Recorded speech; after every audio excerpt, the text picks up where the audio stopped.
ഏത് ആത്മഹത്യ ചെയ്ത കേസ് നിങ്ങൾ പഠിക്കാൻ ശ്രമിച്ചു കഴിഞ്ഞാലും അവർ ഈ ആത്മഹത്യയെക്കുറിച്ച് പലരോടും പറഞ്ഞിട്ടുണ്ട്.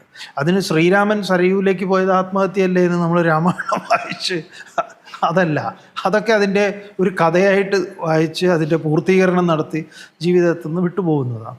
അങ്ങനെ ഒരു സമ്പ്രദായം തന്നെ നമ്മുടെ സംസ്കാരത്തിലുണ്ട്. കാശിയിലൊക്കെ അങ്ങനെ ഒരു സ്ഥലം തന്നെ ഉണ്ട്. നമുക്ക് ജീവിതം മതിയായി ഒക്കെ ആയിക്കഴിഞ്ഞാൽ ഒരാശ്രമമുണ്ട്.